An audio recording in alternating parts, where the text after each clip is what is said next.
আসসালামু আলাইকুম বন্ধুরা, সবাই কেমন আছেন? আশা করি সবাই অনেক অনেক ভালো আছেন। জর্ডান প্রবাসীদের জন্য একটি সুখবর নিয়ে আসছি, কারণ আপনারা জানেন যে বর্তমানে কিন্তু আমরা প্রত্যেকটি ভিডিও আপলোড দেওয়ার চেষ্টা করি এবং প্রত্যেকটি আপডেট যতগুলো জর্ডানের নিউজ রয়েছে সে বিষয়টি কিন্তু আপনাদের সামনে তুলে ধরি। স্পেশালি বুয়েসেল রয়েছেন এবং জর্ডানের কর্তৃপক্ষ বা বিডিম নিউজ থেকে যতগুলো তথ্য পাই সে বিষয়টি কিন্তু আপনাদের সামনে তুলে ধরার চেষ্টা করে থাকি। তবে আজকের যে বিষয়টি সেটি হচ্ছে জর্ডানে 6 থেকে 8 হাজার অবৈধ যারা কর্মী রয়েছেন বাংলাদেশ থেকে, আপনারা জর্ডানে গিয়েছিলেন টুরিস্ট হিসাবে বা বিভিন্ন কাজের কথা বলে, ডিরেক্টলি কোনো ভিসা বা কাজের ভিসায় না, অর্থাৎ অবৈধ যারা রয়েছেন তাদের থেকে 6 থেকে 8 হাজার গণনা অনুসারে বাংলাদেশ দূতাবাসে বা বাংলাদেশ কর্তৃপক্ষ রয়েছেন মন্ত্রণালয়, তাদের মধ্যে একটা যে রিপোর্ট অনুসারে তাদের সেই রিপোর্ট অনুসারে যে তথ্যটি চলে আসছে সেই তথ্যটি অনুসারে কিন্তু 6 থেকে 8 হাজার প্রবাসীদেরকে বৈধতা গ্রহণ করবেন সে বিষয়টি কিন্তু আজকে জানিয়েছেন বাংলাদেশ হাই কমিশন। তো সে বিষয়টি আজকে তুলে ধরার চেষ্টা করবো। আশা করি পুরো ভিডিও জুড়ে আমাদের সাথেই থাকবেন। চলুন ভিডিওটি শুরু করা যাক। বন্ধুরা, ভিডিও শুরু করার আগে বলবো যে আমাদের চ্যানেলটিকে দয়া করে একটু সাবস্ক্রাইব করবেন। তার কারণ হচ্ছে আমি চাই আমার চ্যানেলটি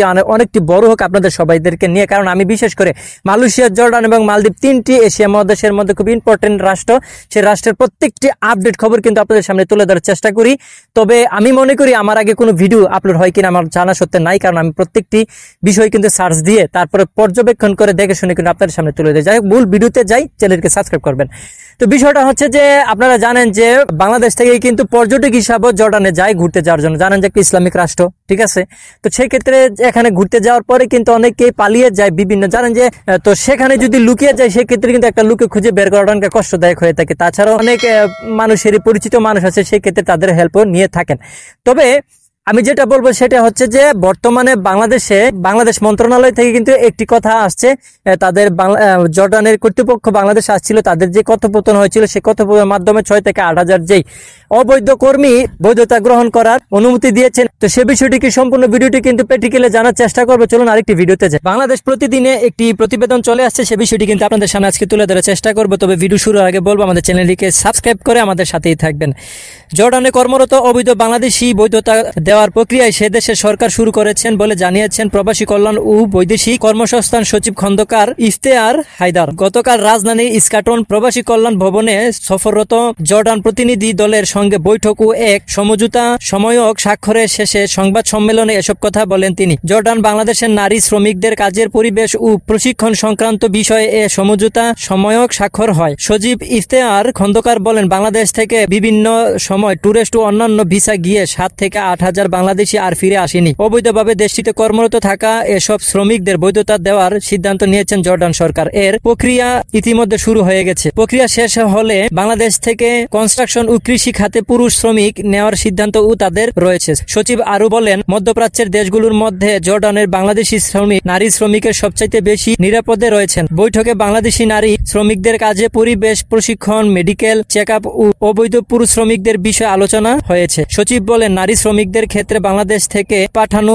মেডিকেল চেক আপ অনেক ক্ষেত্রেই জর্ডানের চেক আপের সঙ্গে মিল থাকে না। প্রতিনিধি দলে এ বিষয়টি উদ্যোগের কারণে মেডিকেল চেক আপের ডিজিটাল করার সিদ্ধান্ত নিয়েছেন। মেডিকেল চেক আপের সফট কপি বাংলাদেশে মন্ত্রণালয়, বিএমইটি ও জর্ডানে সংশ্লিষ্ট দফতরে পাঠানো হবে। শ্রমিকরা যাওয়ার পর মেডিকেল চেক আপের হার্ড কপি সঙ্গে সফট কপি মিলিয়ে দেখা হবে। সফররত জর্ডানের স্বরাষ্ট্র মন্ত্রণালয় জাতীয় ও আন্তর্জাতিক বিষয়ে গভর্নর ওয়ালিদ আবেদা বলেন, বৈঠকে আমরা বাংলাদেশি শ্রমিকদের বিভিন্ন সুযোগ সুবিধা, মেডিকেল ও প্রশিক্ষণ নিয়ে আলোচনা করেছি। মেডিকেল চেক আপের বিষয়টি উভয় দেশের সময়ে করা সিদ্ধান্ত হয়েছে। আর নারী শ্রমিকদের প্রশিক্ষণ ভবিষ্যতে প্রতিনিধি দল আসবে ও আমাদের উদ্যোগে প্রশিক্ষণ ব্যবস্থা করা হবে। সংবাদ সম্মেলনে অন্যান্যর মাধ্যমে সফররত 5 সদস্যের প্রতিনিধি বাংলাদেশের জনশক্তি রপ্তানি ও প্রশিক্ষণ ব্যুরো মহাপরিচালন বেগম শামসুন্নাহার সহ মন্ত্রণালয়ের ঊর্ধ্বতম কর্মকর্তারা উপস্থিত ছিলেন। তো বন্ধুরা, এই হচ্ছে মূল বিষয়টা। আশা করি আপনারা বুঝতে পারছেন যে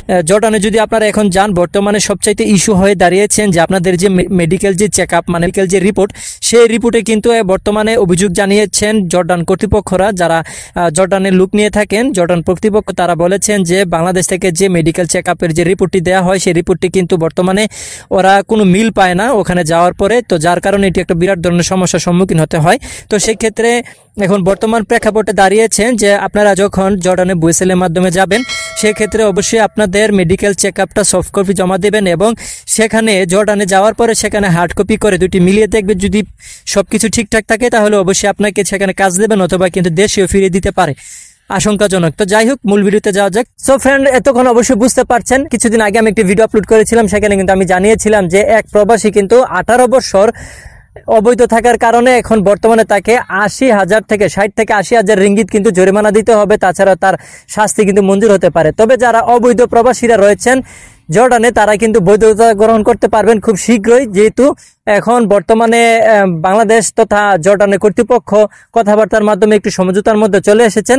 সেই ক্ষেত্রে 6 থেকে 8,000 প্রবাসীদের যারা অবৈধ রয়েছেন তাদের লিস্ট অনুসারে সেই ক্ষেত্রে তাদেরকে কিন্তু অবশ্যই বৈধতা গ্রহণ করবেন। তবে আপনি সেই লিস্টের মধ্যে আছেন কিনা, বা আপনি যদি সেই সার্কুলার বা সার্ভিসের আওতাভুক্ত না থাকেন, তাহলে অবশ্যই জর্ডানের যেই দূতাবাস রয়েছেন তাদের সাথে অবশ্যই যোগাযোগ করবেন, বাংলাদেশ দূতাবাসের সাথে।